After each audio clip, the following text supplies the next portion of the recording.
I'd like to welcome you. Good evening. We're glad you've joined us. My name is Mike Hutchinson. I'll be moderator for this evening's forum. This forum is sponsored by Arizona State University and the Citizens Clean Elections Commission. By way of information, ASU is a nonpartisan organization. That is, they never support or oppose any candidate or any political party. For this reason, the Clean Elections Commission has chosen ASU to conduct its candidates forum in Legislative District 16.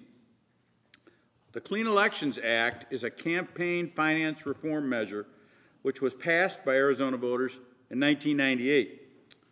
Participation as a clean elections candidate is strictly voluntary. The system provides full public funding for qualified candidates who illustrate the support of their constituents by gathering $5 qualifying contributions from registered voters in their legislative district. They must also adhere to contribution and spending limits and may not accept money from special interest groups.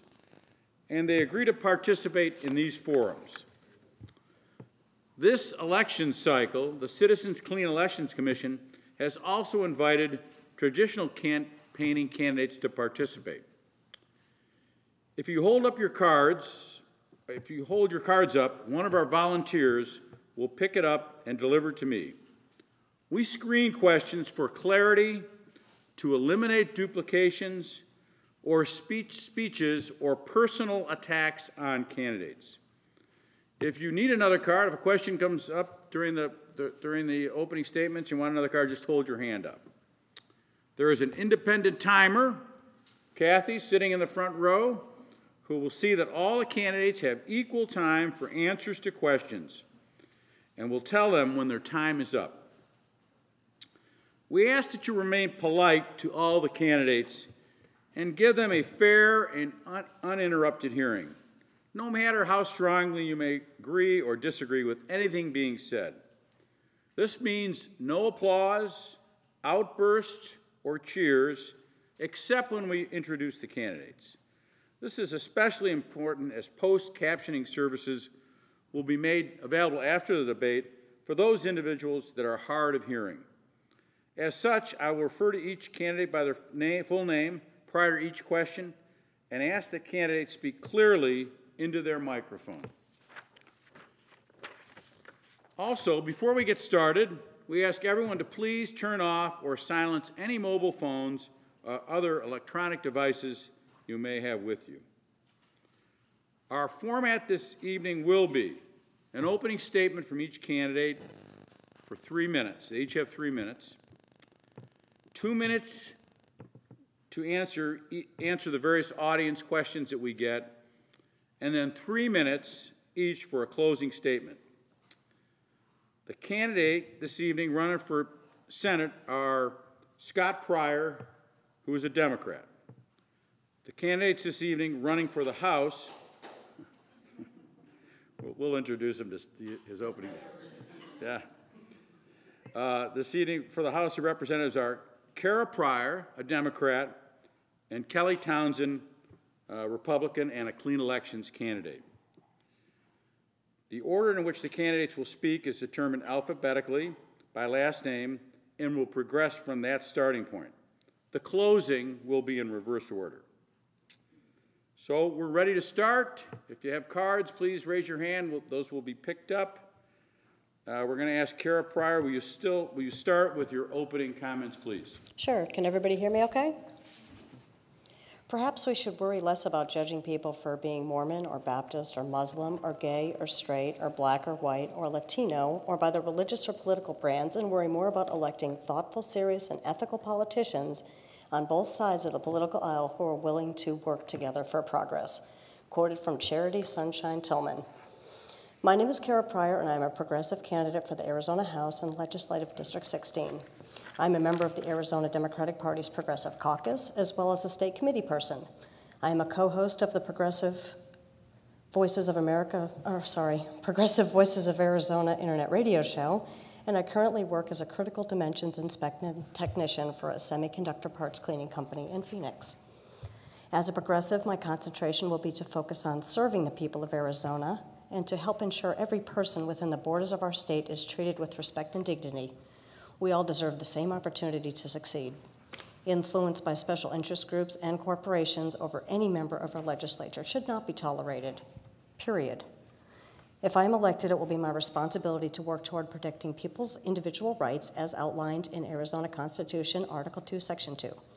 I will make it my personal goal to help protect people and our environment from being exploited by corporations and special interest groups who are only driven by greed and profits. I will take great pride in helping educate our current and future generations of children so they may also be given the opportunity to succeed. And as a candidate and a woman, I fully and unapologetically support a woman's right to make her own health care decisions. As for the government, special interest organizations and/or individuals are concerned, I firmly believe they have absolutely no right to infringe upon those rights. As a candidate and a gun owner, I too support the Second Amendment and the right to bear arms as outlined in the Bill of Rights. I believe that with a common sense approach, it is possible to enact legislation that will prevent firearms from falling into the wrong hands and without infringing upon the rights of legal gun owners. As a candidate and a taxpayer, I am against the privatization of schools and prisons unless the industries are nonprofit and have complete transparency with regards to how the taxpayer money is being used. Government entitlements should not be used to help for-profit industries bolster their income on the backs of the taxpayers. As a candidate and who is also a humanist, I find that all people should be treated equal and that the government should protect everyone's rights equally. No organizations or special interest groups should be given rights that are denied to others. I believe it is time to return the power of our government back to the people of Arizona. We are the people, and we are the government, and we need to all be more interactive with the legislative process. Accountability and common sense approach is what I want to bring to the Capitol. Thank you. Thank you. Scott Prior, would you please give us your opening remarks? America does not need another political campaign based on denial and avoidance of some of our real problems. It needs a crusade to reform and renew our country, its institutions, and political systems. This is a quote from Richard Lamb, former governor of Colorado. My name is Scott Prior. I am a progressive candidate for the Arizona Senate in Legislative District 16. I am the current co-chair of the Arizona Democratic Party's Progressive Caucus, Democratic Party State Committee person, and Democratic Committee Precinct Committee person. I would like to thank ASU Polytechnic Clean Elections Commission for having this event this evening to get people to come out and participate in our election cycle. I would like to also welcome those in the audience from the LGBT community, the Dreamers that are here, and those from the Gilbert 23. For those of you that don't know, you can look that up online. It's very important to a lot of people. I would also like to personally thank all of our veterans for their service. I know there are veterans here, and I would personally like to apologize for the treatment that you have been given by the country that you have served. I am the son of Chief Petty Officer Mary Prior, a 23-year veteran of the U.S. Navy. She's right there. At an early age, she taught me, my brother, and my sister that accepting responsibility is more important than finding blame, that common sense is more important than extremism, education is more important than propaganda, and that humanity is more important than ideology. These are the ideas I wish to bring to the Capitol. I support the Second Amendment and the right to bear arms, but I also believe, like 92% of our country, that Americans would like to use some common sense in legislation and background checks for gun laws. I think this is something that can easily be done if we could get our elected officials to actually vote like the people ask them to. I believe that a woman has a right to make her own health care decisions, and as a man, I have no right whatsoever to tell a woman how to make those decisions. Neither does the government. I believe that if we spent as much time and energy on the well-being of our children after they are born as we do before they are born, then we would not have a 16% poverty rate for children in our district, or 11% of our children in our district without health insurance. Most issues in Arizona can be solved with one major change in our state and local governments, by giving people back control of our government. It is time we start making ethical behavior of our elected officials a priority. This will be the quickest and surest way to fix our state. If we hold legislators accountable and penalize them when they have backroom meetings and meetings with lobbyists that are not on the public record, it'll make a difference. I'm here because I believe in people, not politics. I believe that politics and career politicians have destroyed the power of the people and handed it over to the corporations and special interests. I believe that if we hold elected officials accountable, we can create a better system and economy for the people of Arizona. I believe that we should stop giving tax breaks to corporations while we're screaming about entitlements to people. And I believe that we can use a common sense approach and fix our state's problems so that it benefits all of us. Thank you. Thank you. Thank you, Scott. Kelly Townsend, your opening remarks. Thank you. And I wanted to start by thanking ASU for hosting this and for the Clean Elections for allowing us to come and have open dialogue about our issues. My name is Kelly Townsend. I'm the current incumbent for the Arizona House, one of the seats that are, well, they're not open, but that you're running for also. And Doug Coleman is my seatmate, and both of us have advanced on to the general election, and we both won the primary. So I am a veteran, and I got involved in politics again after many years of working with women, specifically at La Clínica del Valle up in Oregon for some time, and then down here working with women, bringing their babies into the world as a doula. I don't know if anybody knows what a doula is, but it's basically a birth coach, kind of like a midwife. Mm-hmm. And I was thoroughly enjoying my job and love the service of people, especially those who are underprivileged. And then I realized that I could see that our country was in trouble. I could see that our Constitution was in trouble. And as a veteran, I had given an oath to protect and defend that Constitution. And that oath did not end when I got out of the military in 1992. And so I was too old to go back into the military. And so I chose to get involved this way. And it has been my pleasure. It's been my pleasure to represent you. And to every Arizonan is important to me. All of your voices are important to me, and I'm going to do my best to represent you. Obviously, I can't represent and make decisions that are going to please every last person in the district, but I'm going to do my best to reach out to you and to listen to you. My door's always been open. So it's been a privilege, and I don't feel like my job's done yet. And so I would like another 2 years to go in and continue this work. While I've been down there, I have been the co-chair of the Veterans Caucus. I flew back to Washington, D.C.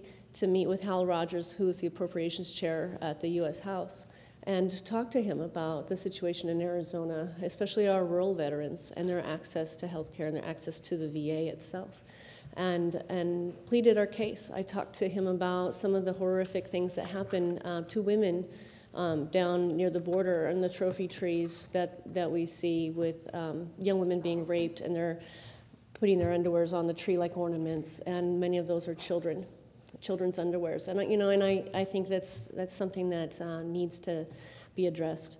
So also vice chair of the Reform in Human Services, which had many social issues coming through there, like the child welfare and the cases that weren't being investigated. Those things are all very important to me. So it has been my pleasure, and I look forward to answering your questions tonight. Thank you. Thank you, Kelly. So now is our time for questions, and we have several that have been submitted. Are there additional questions? Here's a hand here that someone will come and pick that up, sir.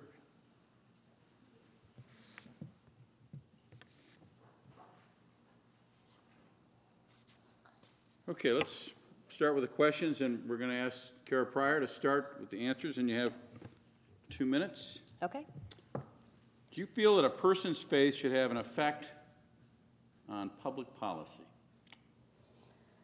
Actually, I believe that if it's your belief, that it should be only that belief, and that everybody should be represented the same regardless of whether they have God or whether they have no God. I really don't think that it should make a difference. I'm a firm believer of separation of church and state.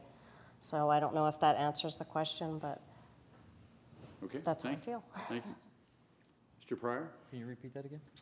Do you feel that a person's faith should have an effect or impact on public policy decisions? It's a tough question because everybody in the country has some sort of faith or lack thereof. I am an ordained minister. I have been since 1999. And I believe that faith is something that comes from within. And I don't think that you can actually make balanced legislation based on a single faith. So realistically, you have to take into account many different faiths when you make legislation. For example, the recent Hobby Lobby case. Not all religious beliefs follow the idea that birth control is a sin. So we shouldn't be legislating that people are not allowed to provide that. For example, Hobby Lobby isn't actually providing the contraception for their employees. The insurance company that the employees are paying for are the ones supplying it. It is a very rocky road. It's really not one of those things that's easy to discuss, because people's faiths tend to get a little heated at times when they are arguing or when they're discussing issues. So the best, I think, way to do that is to keep legislation and laws balanced and separate from any specific faith. Of course, some people are going to be using their faith to make their decisions, and there's nothing wrong with that. But we can't legislate one person's faith to another. It's just, it's not balanced, it's not right, and it goes against the Constitution, which keeps the separation of church and state. The Establishment Clause was there not to declare a religion in the United States, but to allow everybody coming here to be able to worship in their own way without interference. Thank you. Ms. Townsend, let me repeat the question. Do you feel that a person's faith should have an effect or impact on public policy decisions? Thank you, Mike. I wanted to thank Scott for an honest answer. I thought that was very heartfelt and transparent. And I think that what comes to my mind right away is George Washington. I have on my wall a quote of his where he says, "You cannot govern without God and the Bible." That was his faith. And so he believed, and he just said it as a blanket statement. You cannot govern, I think it was just flat out, you cannot govern without God and the Bible.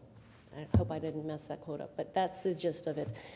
And so if we're going to say that, no, you are not allowed to factor in your own personal faith into this, then we would have to admonish George Washington, our founder, who did and believed that as a blanket statement to all, that's how he felt, and that anyone governing should have God in the Bible. So I'm not going to apologize because I look up to him, and I think that that doesn't change today, that I have a firm faith. I can't abandon my faith. But at the same time, you know, I am libertarian at heart, and my faith is how I govern my own personal life. And I would never try to push that onto someone else. So when I make a decision, when I push yes or no, it's going to be, is this bill what's good for our state? It's going to protect those. This last bill we had that had the issue about the people being able to not offer contraceptives or whatever here in Arizona, to me was putting two groups of people against each other, and I had a very hard time with that. And so, end of the day, yes, my foundation is my faith, but I think that going forward is what's best for our state to make our decisions. Thank you. We now have our second question from the audience. And we've had there's a number of questions that have been submitted associated with protecting animals. And I'm not going to read all of them. I'm going to try to summarize it into one question that the candidates will be able to answer. And Mr. Prior, you're the first. You're the first one to respond. What kind of laws would you support to protect animals from abuse? There are currently animal cruelty laws on the books. So, of course, enforcement of those laws is very important, and we need to make sure that happens. But we also have to have some sort of preventative legislation. Kennel laws, for example, making sure that boarding facilities are kept to a specific standard to not only protect the animals in their care, but also to protect themselves from any kind of wrongdoing. This, of course, is a very important topic to me. I am a rescue pet owner. I've rescued several dogs and many cats over the past 20 years. And I see them not as pets. I see them as my family. We do not have children. We're childless by choice. And so our dogs and our cats are our children, and we love them just like any family member. As a matter of fact, they probably eat better and sleep better than we ever do. But it is important for us to actually protect those because they can't protect themselves if they're locked in a cage. They can't protect themselves if they're shoved into a 9-by-12 room and left for several hours, and 23 of them ended up dying. 21 in the room, one did manage to escape and was hit by a car. And one, I don't think anybody knows exactly how the pet died. So it is very important. We need to support legislation to make sure that there are legislation in place and requirements in place for boarding facilities that they have to follow. Having an on-call veterinarian would be a good start. That might have saved some of the animals at Green Acres. Requiring specific space requirements per pet so that we don't have them all crammed into a small space. It's very important. So any kind of laws that we can work on that will change that to make it so it doesn't happen again, I'm very fully in support of. Thank you. Ms. Townsend, I'll read the question again. What kind of laws would you support to protect animals from abuse? Thanks, Mike. We talked about already, Scott talked about enforcement. And I stood with Sheriff Joe when we went to one of the vigils and made my demands that something be done about what happened in Gilbert. And was very pleased to see that he recommended felony charges. And then very disappointed that it doesn't look like this will go anywhere. I'm really hoping our county attorney does pursue those. And the comments that were made left me unsatisfied. The fact that two of the four are related to one of our senators concerns me that they may walk without accountability, and I don't think that is right. I'm happy to be on record and say that it doesn't matter who you are, and if you've broken the law, you ought to be held accountable. And as far as the legislation, I have already gone on record to state that I will look at legislation to see if there's something that we can do that we can get passed that will help tighten the regulations on these kennels because clearly stuffing this many dogs in a small room, I'm not sure how anyone can do that. And I even have questions about were they sedated and were they over sedated, and that was, I want to know. I want to know what the results of that investigation were. I'm very dissatisfied. So I'm willing to look at it. I'm not promising, but I'm very willing to look at it and see what can Arizona do to tighten this up to make sure that doesn't happen again. Okay, thank you. Ms. Prior, I'll read the question again. What kind of laws would you support to protect animals from abuse? Okay, well, Representative Townsend and Scott did a really good job kind of talking about that, but I'd actually kind of like to take a little bit of a twist on it, is that not so much the laws, but that we actually impose greater penalties for those that do commit these atrocious acts. Make sure that there's severe penalties for people and make sure that they have the proper licensing and that they have everything that they should have to be able to run the type of facility that they're supposed to be running. I mean, it's not as easy as just, oh, here, let me have your dog, and then you've got 20 dogs. I mean, it shouldn't be that easy. So I think we need to actually look at the current animal laws and see if we either need to revamp them or if they're just not being enforced. And then if there's anything that we need to, maybe we can work with those in the legislature to try to ensure that this never happens again. Thank you. So third question. Ms. Townsend will be the first responder. What problems with treatment of veterans will you be able to address, and how would you solve them?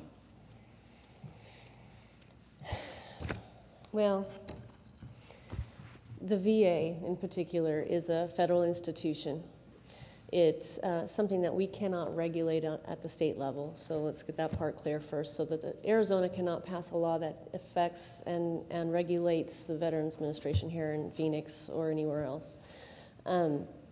We have looked at penalties that if we were to impose as a state law, that tampering with patients' information and that type of thing among any hospital, if we could enact that. But it's not looking good as far as us being able to do anything to the VA. However, like I said, I went to Washington and I lobbied on our behalf as a state legislator, and going to meet this gentleman was quite an honor, first of all, and to help him understand what's going on here in our state, in particular those who are in the rural area. So continuing to help those on an individual basis, like Mr. Castle, for example, who's dying because he has cancer now that could have been caught but wasn't. And it's hard to look in the face of those people and try and give them an explanation. What we need to do is we need to pressure our congressmen, because they are the ones who can impact on the federal level. So as constituents to your congressman, and as myself included, putting a lot of pressure on our congressmen to make sure those changes need to be made here in our state. Thank you. Ms. Prior, what problems with the treatment of veterans will you be able to address, and how would you solve them? Well, there are a lot of problems, I mean, with the way that they do get treated. I mean, they come back and they don't get proper health care, and they have a hard time with a job, or maybe not even a home to come home to. And I'm not a veteran. I do have family members who are veterans, but I'll be honest with you, I don't know the way the VA works. So without actually having a really good understanding of that, I don't actually know what would, like Kelly said, it isn't a state level thing, but I don't know enough about the VA to even, I'm not going to sit here and just ramble on about something I have no clue about. I'm just going to say that I do not know, but it is a good question, and I do actually intend to find out. Okay, thank you. Mr. Prior, same question. What problems with the treatment of veterans will you be able to address, and how would you solve them? Well, I mean, as Kelly has said, it is a federal mandate, and a federal umbrella over the VA hospital. I do have to say that as a son of a veteran, and my nephew is a veteran, my brother was in the Air Force, my sister was in the Army, it's a travesty to see how our veterans have been treated. When they serve their country, they put themselves in harm's way to protect our people, to protect our way of life. What's happened is unconscionable. And as Kelly has said, that's something that we're going to have to take to the federal government. You need to call your congresspeople. You need to call your senators. You need to call any kind of organization that's working for veterans' rights, the Wounded Warrior Project. We can support all of these different organizations to push Congress to take some sort of action that's actually going to do what's necessary for our veterans. Because when it comes down to it, we wouldn't be sitting up here right now if it wasn't for our veterans. And we need to thank them every single day for what they've done for us. Even if they have not come home physically injured, the mental stress that they have to go through in a wartime situation is, I can't even imagine. And I really would not be able to imagine that. And we need to understand that the care needs to start when they come home, not when they're in the field. We need to back them up, we need to support them, and there should never, ever be a veteran who is living on the streets that doesn't have a place to go or that doesn't have a job. Because to me, that's un-American. We need to take care of it and push our federal government to take action as quickly as possible and as efficiently as possible to get all these veterans the treatment they need. Thank you. Our next questions, we're shifting gears a little bit to public education in the state. And Ms. Prior, you'll be the first respondent. Do you believe that public education in Arizona has gotten better or worse in recent years? Well, I believe that due to all the cuts to public education, that of course it's going to get worse. The classrooms are getting larger, there's less teachers, the teachers are they're stressed out. They've got too much that they have to try to deal with. And I don't think that it's the fault of the teachers. I don't think it's the fault of the curriculum. I think it's the fact that they've just literally bare-boned public education. So now, I mean, the choices is vouchers for charter schools or private schools, and it's basically just gutting the public schools. So yes, it is they are just horrible, and we need to properly fund them. We need to give all kids a chance to be able to learn. Thank you. Mr. Prior, do you believe that public education in Arizona has gotten better or worse in recent years? It has gotten worse. Currently, we are 44th in the nation in education. We spend less than most states do per pupil for schools.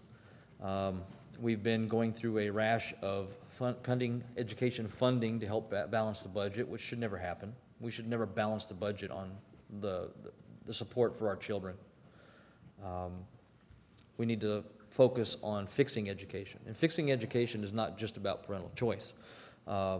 Recent studies have shown that Arizona just got a D for education in the nation. And we're one of, I think, 9 states that were given Ds by the department that judges this thing on an annual basis. Oh yeah, from KTR News. It was one of the 20th states in the District of Columbia to get a D or worse for their students' academic achievement. We need to concentrate on fixing this. One of the things we need to stop doing is we need to stop focusing on privatization. Privatization doesn't make a difference. All of the schools in Arizona are in trouble, private, charter, and public. And it has to do with finances. When you have buildings that are crumbling, when you have classrooms that are falling apart, that can't get repaired because they don't have the funding for it, it's really hard to teach in that environment. When you have money going to for-profit schools, in for-profit schools, their main goal is making a profit. Public schools, their main goal is teaching. I believe that any for-profit school should not receive any taxpayer money unless they decide to switch to nonprofit status, follow the same curriculum as public schools, same hiring practices as public schools, and work so that they all have a strong curriculum so that we can actually teach our kids STEM. That's science, technology, engineering, and math, because that's what's going to bring us in through the next 1,000 years. We need technology, we need innovation, and we can't do it if we're not teaching it to our kids. So yes, education has gotten worse, and we need to do something about it. Thank you. Ms. Townsend, the same question. Do you believe that public education in Arizona has gotten better or worse in recent years? Thanks, Mike. I want to address the issue of teachers and local control and how important that is, and that the teachers and the local school boards have control over the curriculum, over the standards, that the parents have input. And unfortunately, our state has chosen to join Common Core, which takes that control out of their hands. There was no parental input whatsoever in the standards. Secondly, we have so many districts in our state that we're funding the administration of all these different districts. If we were to consolidate those and down into fewer districts, we'd have fewer admin and more money to go to the classroom. I forget the proposition that passed that required 60% of the $1, 60% is supposed to go to the classroom. And the voter approved, and instead of more money getting to the classroom, it actually ended up getting less. And so it's very important that we are precise when it comes to making sure that that money gets to the classroom, gets to the children, the smaller class sizes. And lastly, you know, this might not be the popular answer, but $2 billion are going to fund people who are in our state that came in that for whatever reason, that's a lot of money, $2.6 billion that could be going to our schools. And some people have made the choice to support that. But if I have to make the choice between that and our children, I choose our children, and that money goes to our Arizona children and to the schools that they need that money. Okay, thank you. We're going to move to the next question. We're going to talk a little bit about jobs. Everyone's concerned about jobs and our economy. Mr. Prior, this is be the first responder. Arizona's unemployment rate has remained around 7% this year and has been slow to recover from the Great Recession. What do you propose to improve the job climate in our state? Okay, so that we are not stepping on each other's toes. We knew that there was probably going to be a job question. I'm going to discuss from a state aspect, and she's going to specifically concentrate on a district aspect, just so you guys know. Yeah, Arizona, we're tied for 9th place in the nation on having the highest unemployment rate, and it's not getting any better. We're still up. I think it actually just went up 0.1% in the past month or so. So we're still losing jobs, and we're about 2 years behind the national average. Now, what we can do is we can start doing what should have been done a long time ago. So we can start cutting port projects, and I have a list of those that I got out of the Arizona state budget. and we can start focusing that money into infrastructure. In 7 to 8 years, Arizona's going to run out of water. Has anybody planned for that? I haven't seen any plans. I haven't heard anybody from the legislature talking about the fact that we're going to run out of water. And when you run out of water, what happens? The state shuts down. So we need to start concentrating on infrastructure, getting water up from the Gulf of Baja California through desalinization and into Arizona. We'll have to actually work with Mexico to do this, but we can both benefit. Our roads, over 7,000 bridges, about 300 or 400 of them are substandard and need to be repaired. Construction jobs, we have to invest in that, or people are going to be dying as bridges collapse like they have over on the East Coast. There's a lot of things that we can do. Bringing more business into Arizona by fixing our school system. Manufacturing will come here if they feel that their families are going to have better education. That's probably one of the things that keeps businesses from coming here. Tax rates, low tax for businesses is not going to help. We have about the same tax rate for businesses as Virginia, and Virginia's got a 5.1 unemployment rate. So how does that work? If we're given the same benefits as Virginia, but they're 2 points below us on unemployment, it's because of education. It's because people don't feel comfortable coming to Arizona because of some of the laws. We need to fix it. Thank you. Thank you. Ms. Townsend, same question. Arizona's unemployment rate has remained around 7% this year and has been slow to recover from the Great Recession. What do you propose to improve the job climate in our state? Thank you, Mike. And prior to answering, I'm going to just, since there was questions about whether or not I answered the last question, may I address that? No, let's stay on track on that. Okay, so if we have to go by rules, I'm going to ask that the audience also abides by the no commenting and no interacting with us. We're going to stay Okay, on track. so if I have to go on track, so do you. All right, education is one of the biggest issues with job creation. For big companies to come to Arizona, they're going to need to know that there's a workforce that is skilled to be able to do those jobs. And so our top priority to focus on building jobs needs to make sure that we are building a product that comes from our schools that can handle those jobs so that we don't have to import the workers. So that's top priority. And then I can tell you what I've already done is I supported the governor's tax simplification project to get out of the way of businessmen and women who are trying to run a business but are just snagged up by this crazy TPT code. And so that was simplified. I'm very proud of that. I'm very proud of standing behind her with that. That was one of her goals, her career goals, to do that. And this last year we've pulled that off. And then finally, I supported the package that brought Apple here, which brought thousands of jobs to our district. And so going forward, I've already started the conversation of what do we need to do to bring even more companies here.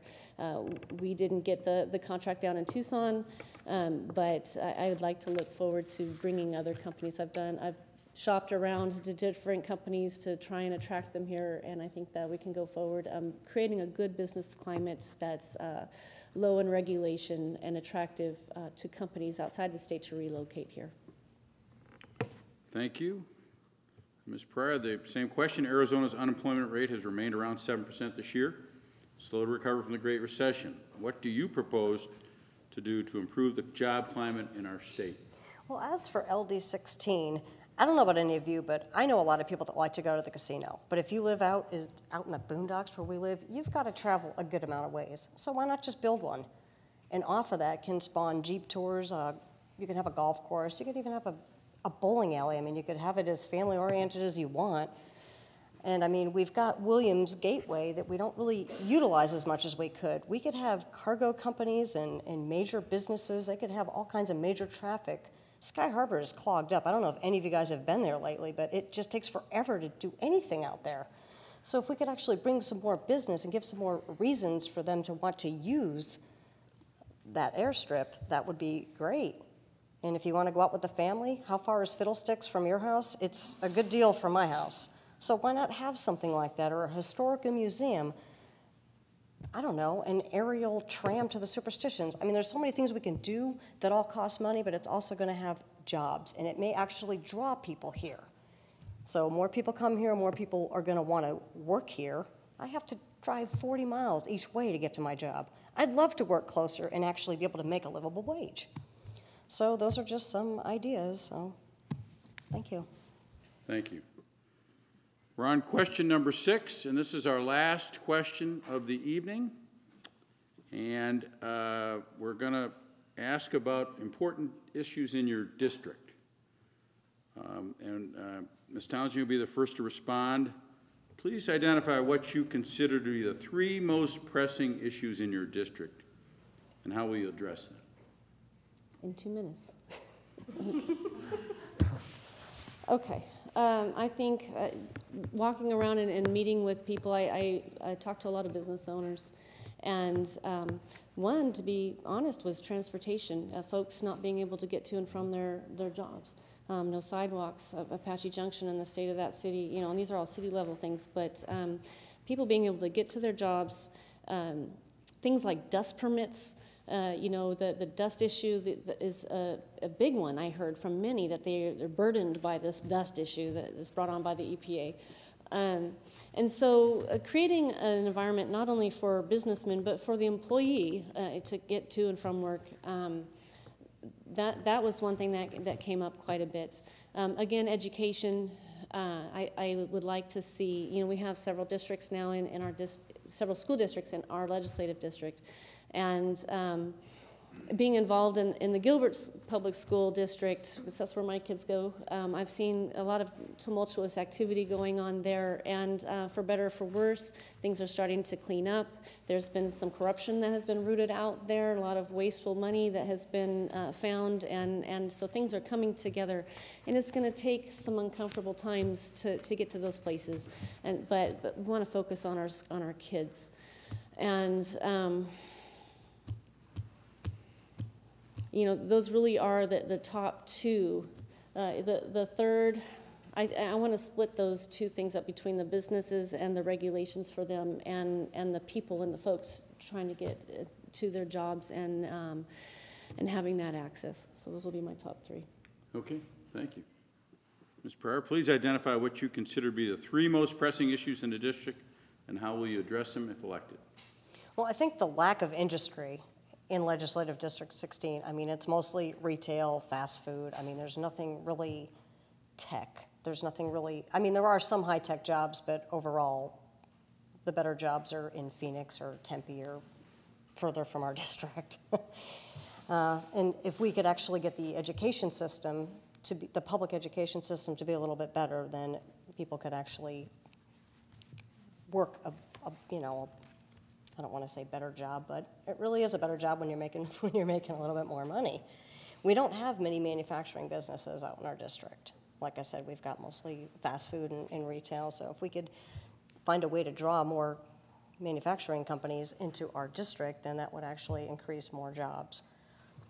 And we could also work with using state trust land in lease to industry. I mean, we could be having solar arrays in all these empty places when you're traveling from point A to point B. We're the state of the sun, and we have a lot of wind. You'd figure we could get on board and start utilizing that and creating more jobs. Thank you. Okay. Thank you very much. Mr. Prior, you have the last answer for the questions here, and I'll read it one more time. Please identify what you consider to be the 3 most pressing issues in your legislative district, and how will you address them if you're elected? Apache Trail. Oh, God. When you ride down it on a motorcycle, it needs to be fixed. Yeah, there's a lot of things that are pressing. In the past 4 years, we've had 2 schools close.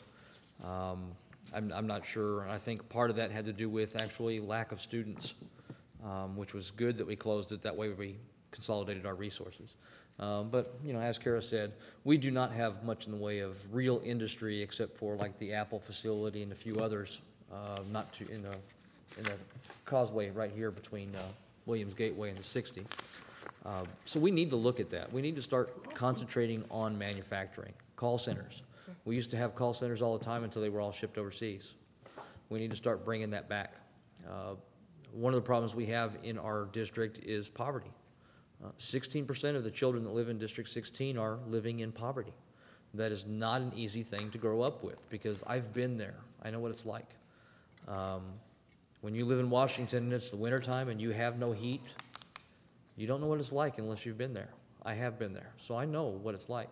We have to concentrate on alleviating the poverty for our children. We have to get them insurance, medical insurance. 11% of the district does not have, of children do not have medical insurance. So we're just kind of, going along and not taking care of these important problems and concentrating on things that are probably not as irrelevant or as relevant as it should be. We need to focus on the people of the district. We need to focus on the infrastructure of the district because, as Kelly said, we have no public transportation out there except for a cab company or two. We could use bus service in Apache Junction. We could use bus service down into the Santan and in East Mesa.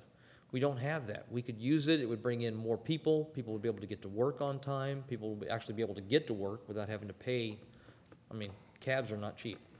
So I figure that, those are the important things we need to look at. Thank you very much. We've run out of time for questions, and now we'll move on to closing statements. Each candidate will be given 3 minutes for their closing statement. The first closing statement will be given by Kelly Townsend. Thank you.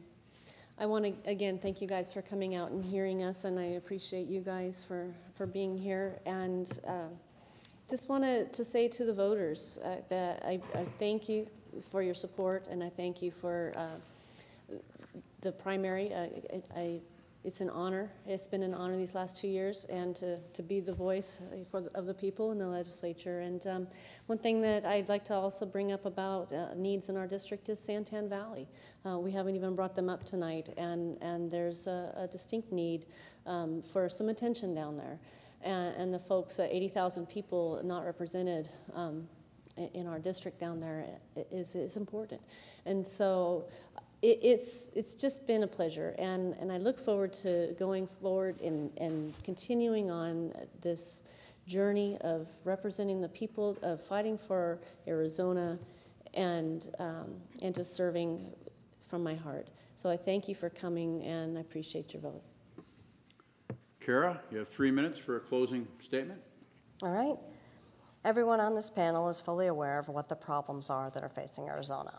The big difference is the route that we all choose to take to not only further define the problems, but in order to come up with viable solutions. We spent the past 4 to 6 years concentrating not on rebuilding our economy, not on strengthening our education, and not on working to create better jobs to succeed. Instead, our legislators have been more concerned with governing and according to their own agenda and ideology, writing legislations that benefits them and their supporters, either financially or personally, and forgetting that the welfare of the people is the most important part of their job, since we were the ones that elected them to serve. Our legislators work for us, and I feel it's about time we remind them of that very important fact. We can't keep electing the same type of people and expect positive changes. We can't expect Arizona to go forward. We need people to be informed voters. We need due diligence, and we need to cast our votes based on truth, facts, and actions of each candidate, not on any kind of propaganda or misinformation that seems to be so prevalent today. It isn't too late to make changes and to create a better future for ourselves and our future generations. And we can make a difference for voting for people who actually care and have clear plans on how to fix education and have clear plans on how to create jobs, and not vote for those who continue the trickle-down economics past. Don't vote for extremism, don't vote for isolationism, and don't vote for xenophobia. Vote for candidates that actually care about humanity. Hope the voters of LD16 will see common sense and reason and choose to support candidates that believe all people are more important than certain chosen individuals. I'd like to thank ASU Polytechnic and the Citizens Clean Election Commission for sponsoring this event this evening, and thank all of the people in the audience that have stepped up and taken an active role in the 2014 election cycle. Scott, you're our last answer. You're the ringer. So you have 3 minutes for your closing remarks. Okay. There are many different paths that we can take to move Arizona into the future. How we get to our goal is just as important, if not more so, how we reach the goal. We have to start moving away from the total lack of communication from the two sides. We have to get away from the lack of communication between elected official and constituent. And we have to start working towards better understanding. We can accomplish so much for our state: lower unemployment, higher income, a higher performing educational system, a push to repair and replace our crumbling infrastructure, and a better image for Arizona across the globe. We can work to bring industry into LD16 in Arizona so the people will have the opportunity for a better living, We can protect our individual rights with the understanding that we all deserve them equally. It is going to take a lot of work, a lot of cooperation, and realization that we are all in this together, and we have to work together for it to succeed. I hope that the people of LD16 will at least consider the possibility of giving someone new a try at fixing the state's problems. A fresh set of eyes and some new ideas might go a long way into making our state succeed. The possibilities are endless if we can just take the chance. If we don't, then we will be stuck with the status quo, leading the nation in being an opening act for comedians everywhere. And we are failing our people. The time to act is now, and time to take a chance for a better living for everyone. I would like to thank everyone in the audience for participating tonight. It seems that a lot of people are disenfranchised, and some people just don't care about politics anymore, and it's really a shame. I'd like to thank Citizens Clean Election and ASU for having the setting tonight and allowing everybody to get together. I thank the panel that's up here. If you've never been up in a panel like this, you just don't know what fun you're missing. So, but thank you very much for being here tonight. I appreciate it. And thank you, Kelly, or else it would just be Scott and I up here. Thank you very much. We want to thank the candidates for participating. Personally, I really admire your willingness to step up and run for an elected office, campaign through the hottest time of the year. Every time there's a campaign, so we really appreciate you, as I said, stepping up and putting yourself out there and participating in events like this, which can be very stressful. So let's give the candidates a round of applause.